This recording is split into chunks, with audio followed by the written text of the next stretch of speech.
And welcome to my channel Tansuman classes. So class 6 आज हम history का चैप्टर 10 रीड करेंगे और चैप्टर का नाम है द पोस्ट मौर्यन पीरियड, यानी मौर्यन पीरियड जो था उसके बाद के समय के बारे में आज हम डिटेल में रीड करेंगे। जैसा कि हमने चैप्टर 9 में रीड किया था कि टाउन और जो विलेजेस थे उनमें कैसे ग्रोथ हुई और life in villages and towns में कैसी हुआ करती थी। धीरे धीरे धीरे जैसे जैसे एग्रीकल्चर प्रोडक्शन ज़्यादा बढ़ने लगा उसके बाद हमारी नीड्स और बढ़ती गई। देन आफ्टर हमने क्या किया, हमारे जो क्राफ्ट्स है उसमें ग्रोथ करी। देन आफ्टर हमने चैप्टर 9 में रीड किया था कि अब इंक्रीज होने लगा था ट्रेड में, यानी व्यापार में लोग अब इंटरेस्ट लेने लग गए थे। धीरे धीरे जैसे जैसे ट्रेड बढ़ने लगा उसमें और बहुत सारी चीज़ें आने शुरू हुई।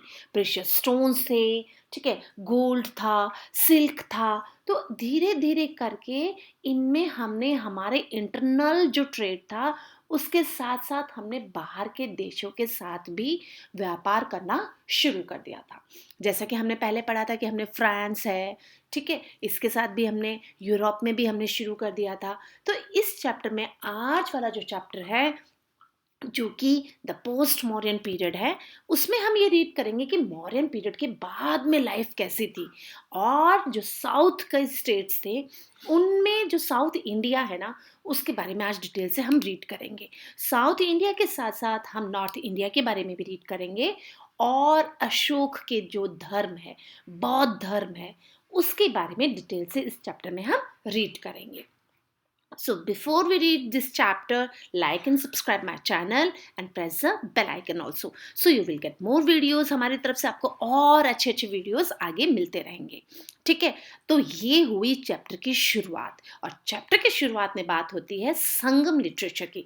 तो the first question which comes in our mind कि व्हाट इज संगम लिटरेचर। भाई संगम लिटरेचर है क्या? देखिए, संगम लिटरेचर जो है ना वो क्या है, जैसा कि साउथ में जो तमिल रीजन है जिसको कि हम तमिलकम के नाम से भी जानते हैं और ये साउथ में है आज के समय में, ठीक है, और south of the Krishna river, और ये कृष्णा रिवर के साउथ में है। ठीक है, गॉट इट, ये बात हमें समझ में आ गई कि भाई जो कृष्णा रिवर के साउथ में है तमिलनाडु, और वहां की हमने बात करी है इसमें। अब हम बात करते हैं कि यहाँ पे कौन से राजा राज करते थे। तो the rule by the Cholas, Cheras and Pandyas. So we divided into 3 parts. अब चोलास, चारास और पांड्यास अगर यहाँ पे राज करते थे, रूल करते थे, तो जो संगम लिटरेचर जो है उससे हमें इन सब के बारे में पता चलता है। किसके बारे में? चौलास के बारे में, चारास के और पांड्यास के बारे में। दैट मीन्स जो हिस्ट्री है उसको हमने तमिलकम के नाम दिया और इस एज को, जो ये समय था, उसको हम संगम एज के नाम से जानते हैं। तो यहाँ पे एक क्वेश्चन और बनता है कि संगम एज किसे कहते हैं। ठीक है, तो संगम एज दैट मीन्स वो लिटरेचर जो कि हमें इन्फॉर्म करता है चौलास, चारास और पांड्यास के बारे में। There will be one more question, 1 marks का एक और क्वेश्चन यहाँ पे बनता है कि संगम टेक्स्ट क्या है। तो संगम टेक्स्ट क्या है? संगम टेक्स्ट का मतलब है असेंबली, ठीक है, सभा। About 2200 years ago there was a gathering of Tamil poet and scholars under the patron of the Pandyas king, यानी पांड्यास जो किंग थे उनके अंडर में तमिल पोएट्स और स्कॉलर्स इकट्ठा हुए। और जब वो गैदरिंग करा उन्होंने, लगभग 2200 साल पहले की बात बता रही हूँ मैं आपको, तो उस समय क्या था, असेंबलीज हुआ करती थी बहुत बड़ी बड़ी।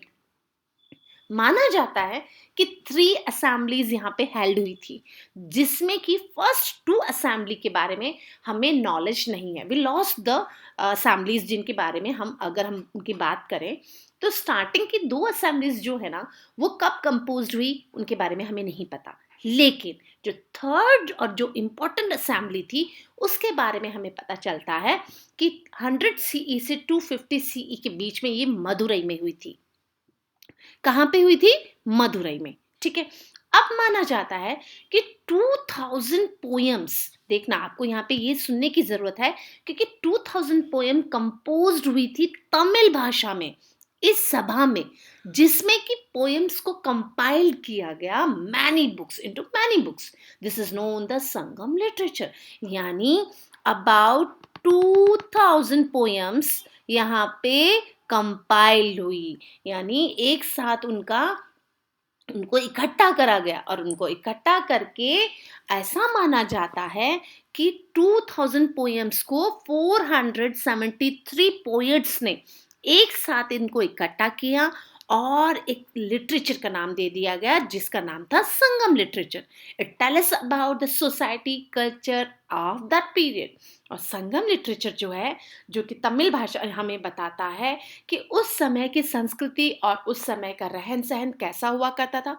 संगम text are the earliest work of Tamil literature available today. और आपको पता है संगम लिटरेचर ही एक ऐसा अर्लीस्ट वर्क है जो कि तमिल भाषा का लिटरेचर है और हमें इसके बारे में बहुत सारी जानकारी प्राप्त होती है। यानी कि तमिल भाषा के संगम साहित्य संबंधित लेख है जिसमें कि हमें इसके बारे में बहुत कुछ जानकारी प्राप्त होती है। ठीक है, अब थ्री किंगडम्स, जैसा कि हमने चैप्टर के स्टार्टिंग में बात करी थी, ये रहे थ्री किंगडम्स। ठीक है, चोलास, चेरास एंड पांड्यास। तो अब हम इनके बारे में डिटेल में पढ़ते हैं कि साउथ में किस तरीके के राज हुआ करता था, कैसे लोग रहते थे, कैसा राजा हुआ करते थे और किस तरीके से सभाएं हुआ करती थी। तो आपको मैं एक बात बताऊं, the Cholas rule in the Kaveri delta. ठीक है, अब आप सबको पता है कि जब साउथ की बात होती है तो कावेरी डेल्टा का नाम तो और कावेरी नदी का नाम तो जरूर आएगा क्योंकि ये इसके साउथ में स्थित है। तो द कैपिटल इज उदयगिरी और उदययूर यहाँ पे कैपिटल हुआ करता था चोलास का। ठीक है, यानी इट इज मोस्ट इंपॉर्टेंट क्योंकि the most powerful Chola king was the Karikala. यानी करिकाला जो थे ना, वो यहाँ के बहुत ज्यादा पावरफुल रूलर हुआ करते थे और इन्होंने बहुत सारे युद्ध करे। किसके साथ युद्ध करे? इन्होंने युद्ध करे पांड्यास के साथ, उनको हराया और इन्होंने अटैक किया श्रीलंका और उसको कुछ पार्ट्स को ऑक्युपाइड भी किया। So it constructed many road and encouraged trade and the region. So the Kaveri Patnam is an important port city during this period. यानी इस समय में कावेरी पट्टनम और पुहार जो थे वो बहुत ही ज़्यादा इम्पोर्टेंट हुआ करते थे, इम्पोर्टेंट पोर्ट सिटी हुआ करते थे। व्यापार यहाँ से संभव हो पाता था। ठीक है, अब हम बात करते हैं, जैसा कि हमने पढ़ लिया कि भाई चोलास कौन थे, जो कि कावेरी डेल्टा के आसपास रहा करते थे और उदययूर इनकी कैपिटल थी और कारिकाला इनके जो मोस्ट पावरफुल राजा हुआ करते थे। अब हम बात करते हैं चेरास की।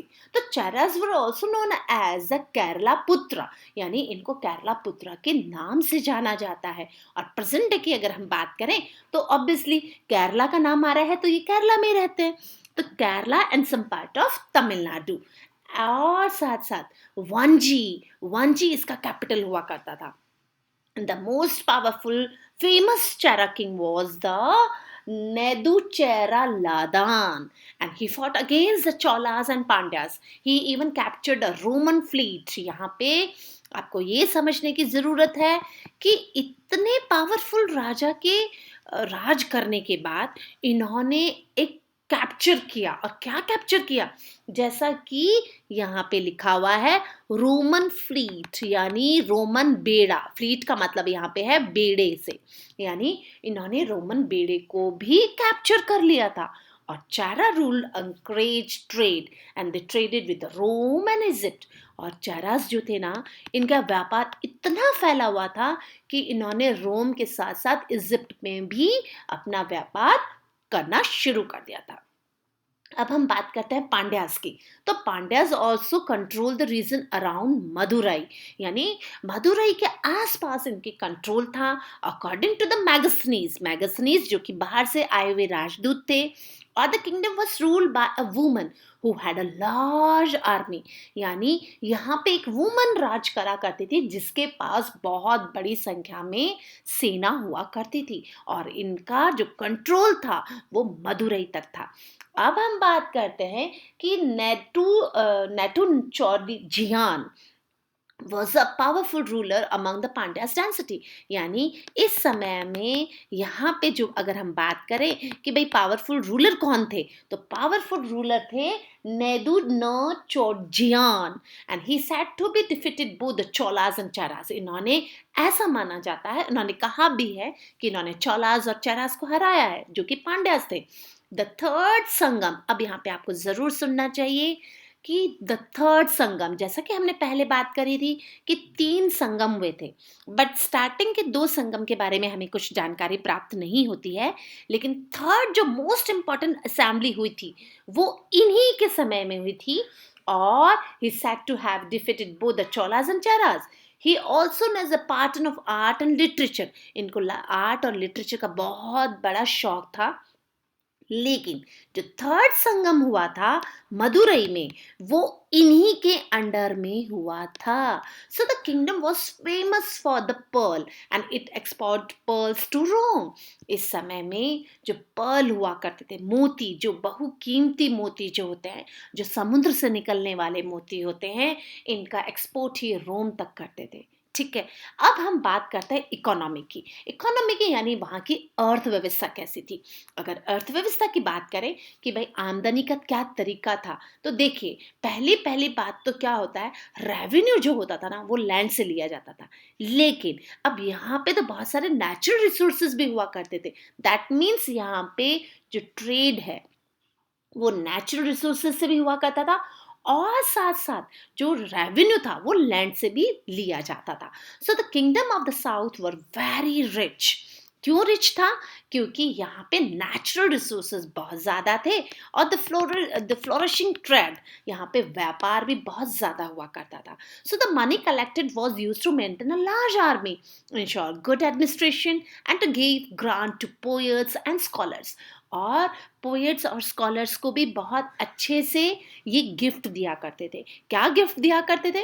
The Sangam literature contains many poem praising the king who rewarded artists with gold, precious stones and fine clothes. यानी कि संगम लिटरेचर ये बताता है कि अगर कोई कवि अच्छी कविता लिखता था तो राजा को प्रेज करने के लिए अगर वो कुछ लिखता था तो राजा विल बी रिवॉर्डेड, राजा उसको रिवॉर्ड करते थे.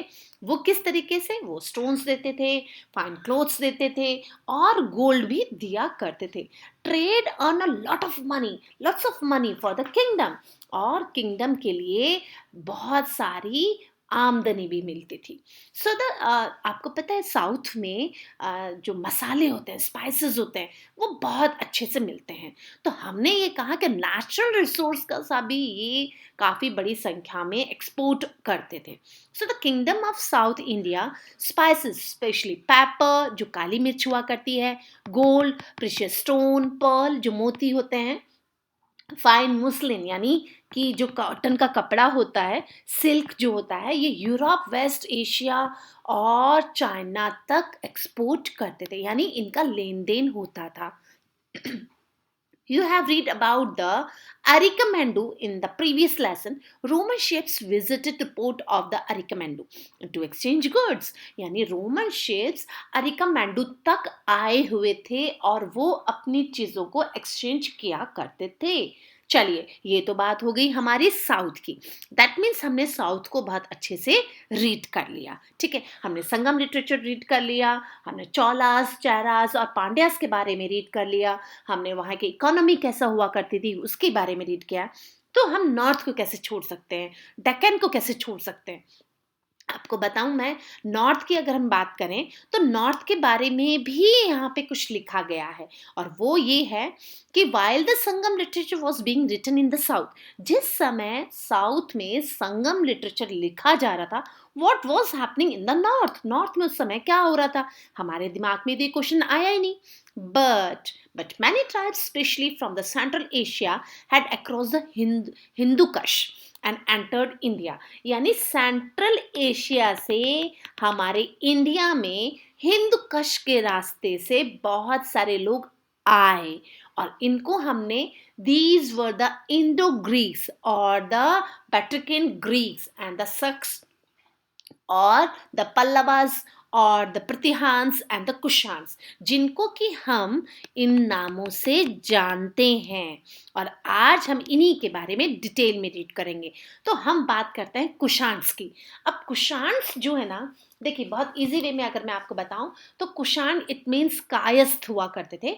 हिंदू जो साम्राज्य प्राचीन भारत का जो वर्ग है, उसमें राजवंशों में से एक कुषाण हुआ करते थे और इतिहासकार इस वंश को चीन से आया हुआ मानते हैं और यूची के मूल निवासी भी इनको माना जाता है। तो चलिए शुरू करते हैं हम कुषाण्स के बारे में। तो कुषाण्स अगर हम बात करें तो बहुत पावरफुल एम्पायर हुआ करता था नॉर्थ इंडिया में। They defeated the Indo-Greeks and Pallavas and the Saks and established themselves in a region around Takshashila and Peshawar. Later they occupied Kashmir, Punjab, parts of present day of Rajasthan and Uttar Pradesh. It means जो कुषाण थे ये बहुत ज़्यादा powerful हुआ करते थे north India में। इन्होंने डिफीट किया इंडो ग्रीक्स, पल्लवाज और सक्स को देमसेल, और फिर इन्होंने तक्षशिला और पेशावर के आसपास इन्होंने अपना साम्राज्य फैलाया। और हम बात करें कि इन्होंने भारत में किस किस को ऑक्यूपाइड किया, तो इन्होंने कश्मीर, पंजाब और राजस्थान और उत्तर प्रदेश को इन्होंने ऑक्यूपाइड कर लिया। अगर इनके राजा के बारे में बात करी जाए तो कनिष्क, जो कुषाण्स के जो थे, कनिष्क जो थे वो ग्रेटेस्ट कुषाण रूलर हुआ करते थे जिनका नाम था कनिष्क। ठीक है, अब कनिष्क में ऐसी क्या चीज थी कनिष्क में कि भाई ये बहुत ग्रेट माने गए? तो देखिए, ऐसा है कि कनिष्क जो राजा बने थे वो 78 सीई में बन चुके थे। ही established a vast empire which include a part of Central Asia। ये जो मॉडर्न पेशावर जो है capital of his empire, and Mathura was another important city of this empire. अगर हम बात करें तो इन्होंने पेशावर को अपनी राजधानी बनाया और फिर इन्होंने मथुरा के आसपास अपने साम्राज्य को फैला दिया। ठीक है, अब कनिष्क के बारे में इतिहासकार ये मानते हैं कि कनिष्क जो हैं वो बौद्ध धर्म में बिलीव करने लगे थे। ठीक है, तो Kanishka was deeply influenced by the Buddhism, यानी कनिष्क जो हैं वो बहुत ज़्यादा इसमें इन्फ्लुएंस्ड हो गए थे बौद्ध धर्म से, और he patronized Buddhist monks and donate money to build monasteries. यहाँ पे पैट्रोनाइज्ड का मतलब, इट मीन्स पैट्रोनाइज्ड का मतलब होता है अपने से कम को समझकर, अपने से कम समझकर किसी पे कृपा भाव रख देना, कृपा दृष्टि दिखाना, और उनको कुछ वो डोनेट कर देते थे अपने व्यवहार से। तो उन्होंने क्या किया, डोनेट करा मनी, किसको? बौद्धिस्ट मॉन्क्स को। और was during that the great assembly, जो कि एक कश्मीर में बौद्धिस्ट मॉन्क की एक ग्रेट असेंबली रखी गई थी। It was generally known as a fourth Buddhist council, और इसको माना जाता है कि ये फोर्थ बौद्धिस्ट काउंसिल थी जो इनके द्वारा स्थापित करी गई थी। ठीक है, इनके द्वारा रखी गई थी। अब हम बात करते हैं कि इनके बहुत सारे ऐसे इंपॉर्टेंट डिसीजंस थे जिससे कि बौद्ध धर्म को प्रसार में हेल्प भी मिली। और इन्होंने क्या किया, इन्होंने अश्वघोष की अगर हम बात करें तो अश्वघोष जो है उन्होंने राइट किया, उन्होंने ही rot the Buddhacharita lived at the court of the king Kanishka. Kanishka के समय में अश्वघोष जो है इन्होंने अपनी किताब लिखी जिसमें कि इन्होंने इस समय के किंगडम के बारे में लिखा है। ठीक है, ये तो बात हुई। अब हम बात करते हैं नॉर्थ में सातवाहंस की। तो देखिए, सातवाहंस एक ऐसे हैं जिन्होंने कि they issue they own coin, यानी सातवाहंस ने अपने खुद के कॉइन्स को बनाना शुरू कर दिया था। ठीक है, और सातवाहंस जो थे ना वो आंध्रास एंड रूल डेक्कन, यानी ऑल्सो इनको हम आंध्रास के नाम से भी जानते हैं, और देन दे बाद में ये डेक्कन की तरफ चले गए 300 ईयर्स के बाद में नियरली। और ऐसा माना जाता है कि जो आज के टाइम में जो प्रतिष्ठान, यहाँ पे आपको समझने की ज़रूरत है कि प्रतिष्ठान जो कि आज के समय में बॉम्बे महाराष्ट्र में है ये, और इसको अपने कैपिटल बनाया था किसने? सातवाहंस ने। और फिर इन्होंने क्या किया, इन्होंने अच्छा, अब ये गौतमीपुत्र सातकर्णी जो है ना, ये इसके एक बहुत पावरफुल रूलर हुआ करते थे। ठीक है, और द मोस्ट पावरफुल जो माना जाता है ना, तो वो गौतमीपुत्र श्री सातकर्णी को ही माना जाता है। और he fought against the kingdom and enlarged his empire, और इन्होंने अपने साम्राज्य को बहुत ज़्यादा फैला लिया था। सातवाहन की बात करें तो सातवाहन ने अपने एम्पायर को बहुत पावरफुल कर लिया था। कॉन्टिन्यूस इन्होंने मिलिट्री कॉन्फ्लिक्ट्स इनके हुआ करते थे, स्पेशली सखास के साथ में, शक जो हुआ करते थे, इनके साथ में इनके युद्ध हुआ करते थे और इसी की वजह से ये काफ़ी कमज़ोर पड़ गए।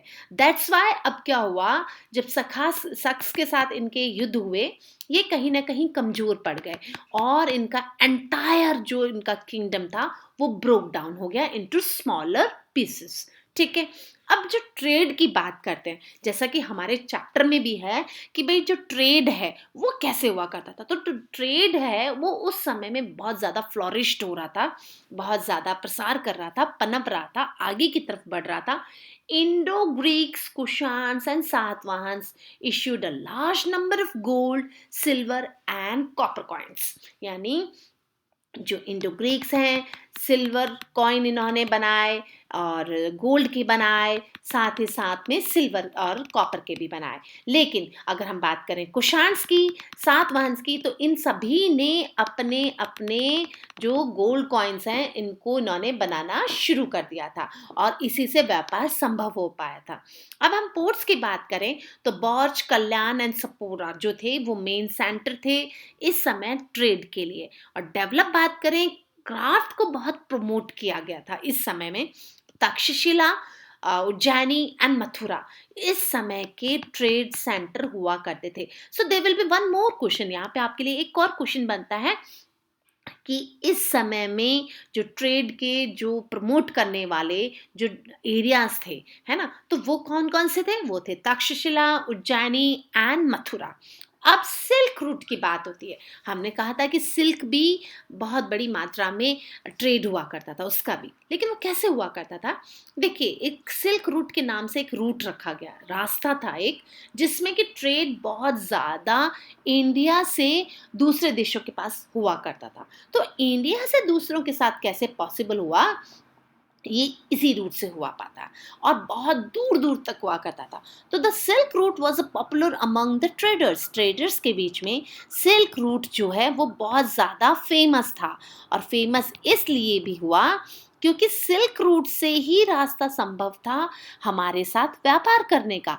It was so called because silk was the main item traded. और सिल्क रूट इसलिए भी नाम रखा गया क्योंकि सिर्फ और सिर्फ सिल्क ही बहुत ज़्यादा इस रास्ते से लाया और ले जाया जाता था। So the Chinese were the first to make silk. आपको चाइनीज के बारे में एक बात बताऊं तो चाइनीज जो है इन्होंने ही सिल्क को बनाना शुरू करा था and Chinese traders carried silk to other part of the world along this route. इसी रास्ते से चाइनीज लोग दूसरे देशों में सिल्क को लेकर जाया करते थे। Do you know how to the obtain silk nowadays? आपको पता है आज के टाइम में हम लोग सिल्क को कैसे ऑब्टेन करते हैं? राइट इन कमेंट बॉक्स, आपको बहुत सारी इंटरेस्टिंग चीज़ें पता चलेंगी। ठीक है, तो the silk root was the most important trade route. There were several branches of their route. Main branch started from the China, ran across Central Asia and ended in the West Asian provinces of the Roman Empire. जो कि China से यहाँ पे अगर हम बात करें तो मेन ब्रांच जो थी वो चाइना से शुरू होके रोमन एम्पायर तक फैला हुआ था। It was through the route that the India export pearl, और बदले में इंडिया एक्सपोर्ट करता था पर्ल्स का, textile, ivory, silk, precious stone. यहाँ पे मतलब है कि मोती थे, कपड़े थे, हाथी दांत था, सिल्क भी था और प्रेशियस स्टोन भी था। और इन रिटर्न अब इंडिया रिटर्न में क्या लेता था? तो देखिए, इन रिटर्न इंडिया लेता था glass, copper, tin and gold. ठीक है, अब many rulers try to control the silk route. अब सिल्क रूट ही एक ऐसा रास्ता था जिसे कंट्रोल करके उस पर कुछ टैक्स लगा के प्रॉफिट लिया जा सकता था। दैट मीन्स अब उस रूट पे क्या होता था, लोग जो थे ना वो अटैक भी कर देते रॉबर्स और उसको लूट लिया करते थे। तो राजाओं ने क्या किया, they protect the traders from the attacks by the robbers and in return traders gave them a part of their profit. यानी अपनी आमदनी का कुछ प्रॉफिट वो राजा को दे दिया करते थे। So it is a profitable for both, ये दोनों के लिए फायदे का था कि राजा को टैक्स भी मिल गया इन रिटर्न और जो ट्रेडर्स थे वो लूटने से बच भी गए। अब हम बात करते हैं रिलीजन की। तो देखिए, धर्म की जब बात आती है ना, तो उस समय 2 ही हुआ करते थे और वो थे बौद्धिज़्म एंड हिंदुइज़्म। यानी बौद्धिज़्म और हिंदुइज़्म ही 2 ऐसे धर्म थे उस समय जो कि मोस्टली लोग मानते थे। और बौद्धिज़्म की अगर हम बात करें, तो बौद्धिज़्म वर डिवाइडेड इंटू 2 सेट्स। ये 2 सेट्स में डिवाइड हो गया था, हीनयान एंड महायान। अब हीनयान जो है ना, वो हीनयान क्या है, बहुत ही इजी वे में पूजा करते थे, ठीक है। उनके पास सिंपलर फॉर्म था बौद्ध धर्म को मानने का। लेकिन महायान ने क्या किया, एक न्यू फॉर्म शुरू कर दिया जिसमें कुछ रिचुअल्स और सेरेमनीज इन्होंने करनी शुरू कर दी थी।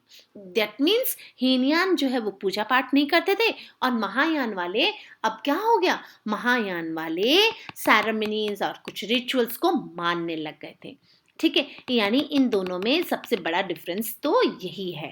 अब हम बात करते हैं कि भाई मानेंद्र जो है इंडो ग्रीक रूलर और कनिष्क की बात करते हैं, तो इन्होंने भी बौद्ध धर्म को अपना लिया था।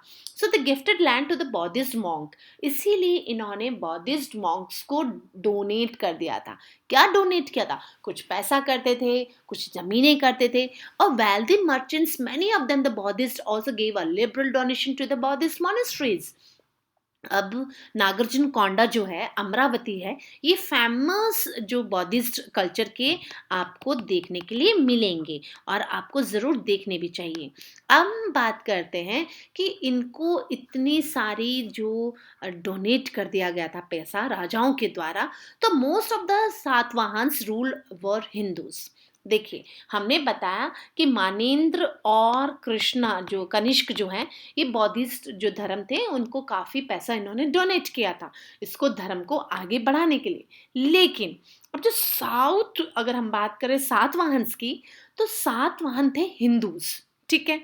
और दे वर्शिप, वो क्या किसकी पूजा करते थे, वो पूजा करते थे विष्णु शिवा एंड गॉडेस। किसकी पूजा करते थे, वो पूजा करते थे माँ दुर्गा की, और वो हिंदू धर्म में बिलीव करते थे एंड अंडरगोस मेनी चेंजेस। लेकिन इस समय में हिंदू धर्म में काफ़ी रिचुअल्स थे, सेरेमनीज थी और सेक्रीफाइसेस थे। दैट्स वाई लोग इनको थोड़ा सा लेस इम्पोर्टेंट देते थे, क्योंकि गरीब ये सब नहीं कर पाता था। So the emphasis now was the loving devotion of the God is भक्ति। इसी वजह से अब भक्ति मूवमेंट आना शुरू हुआ। भक्ति के द्वारा भगवान की प्राप्ति करने का रास्ता अपनाया गया, और a pure heart was all that was needed to worship God. The teaching of the Bhagavad Gita also became popular in this period.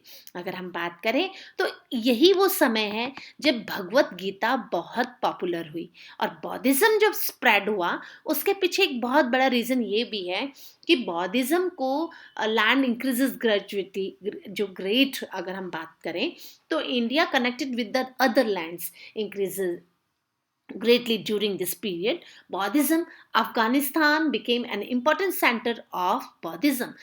You will become, आपको बहुत बहुत अचंबा भी होगा, एंड यू विल अमेज्ड, आपको ये मालूम होना चाहिए कि अफ़गानिस्तान एक ऐसा सेंटर था जहाँ पे कि बौद्धिज़्म बहुत ज़्यादा माना जाता था, बट आज के समय में ऐसा नहीं है। तो colossal statues of the Buddha at the Bamiyan points to important of Buddhism in this region. आप ये देखिए नागार्जुन कोंडा का स्टैचू बुद्ध, ये देखिए, ठीक है। So the Kosal statue of Buddha as the Bimyan points to the importance of Buddhism in this region. The region of the Bacteria and the Gandhara also came under Buddhist influence. First steps in the spread of Buddhism in Central Asia was due to the missionary activities of Emperor Ashok.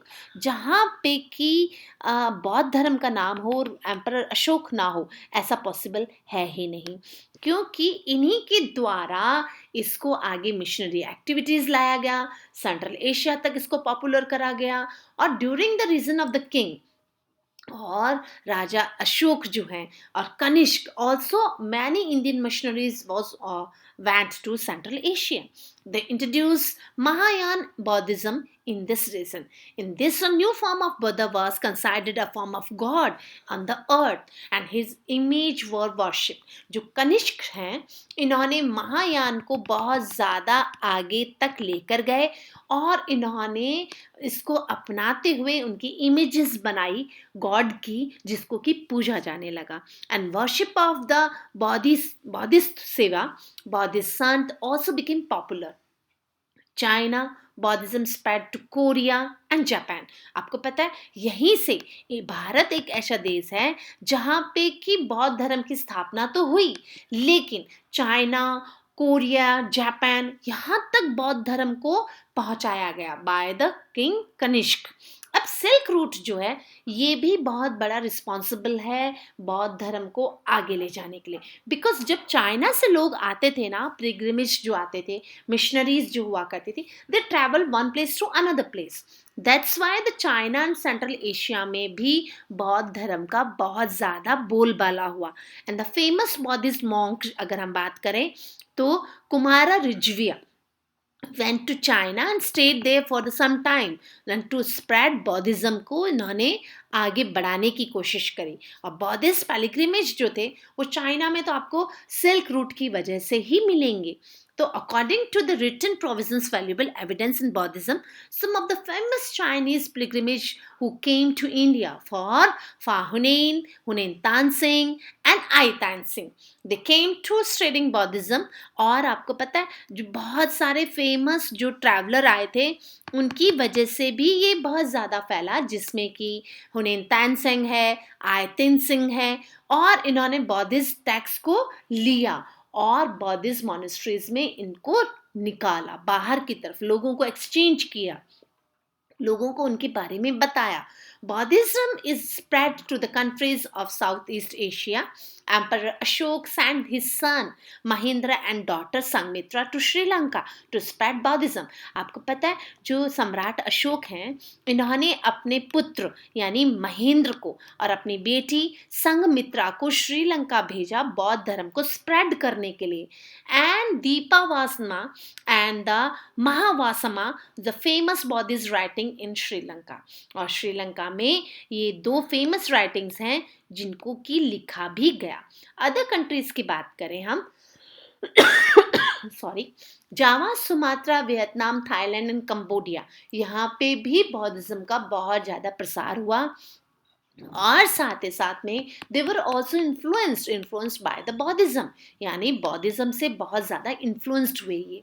और यहाँ पे बौद्ध के बहुत बड़े बड़े आपको statue देखने के लिए भी मिलते हैं. Borobudur in Java is dedicated to the Buddha and strong Buddhist influence resulted in many changes in this region, and many people accept Buddhism.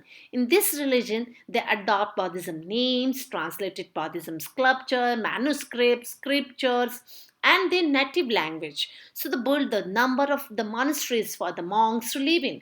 Today, Buddhism presides in Central and South East Asia. यानी ये south east Asia में बहुत ज़्यादा spread हुआ है. आपको ये जान के खुशी भी होनी चाहिए कि बौद्ध धर्म वो धर्म है जिसने कि भारत में शुरू हुआ, भारत में इसकी स्थापना हुई. लॉर्ड जो महावीर हैं, ठीक है, लॉर्ड जो हमारे महात्मा बुद्ध हैं, वो हमारी ही ज़मीन से हैं, हमारे ही देश से हैं. हमें बहुत खुशी होनी चाहिए. लेकिन आज का एक ऐसा समय है कि हमारे देश में बौद्धिस्ट जो हैं वो कम है. लेकिन as compare to our India, आप देखिए Java, Sumatra, Vietnam, Thailand, Cambodia, यहाँ पे बौद्ध धर्म का बहुत ज़्यादा प्रसार है और इन देशों ने इस धर्म को पूरी तरीके से अपनाया हुआ है. तो ये हमारे लिए एक बहुत प्राउड वाली मोमेंट की बात है. And thanks for watching this video. Like and subscribe my channel. और आपको एक बात बताएं, आपके जो बहुत सारे अच्छे अच्छे कमेंट्स होते हैं ना, it's really give me strength to do more work. यानी हमें बहुत अच्छा लगता है कि आप इसको फॉलो भी कर रहे हैं और आप हमारे साथ भी हैं. Thanks for watching this video. Like and subscribe my channel. Thank you. Good day.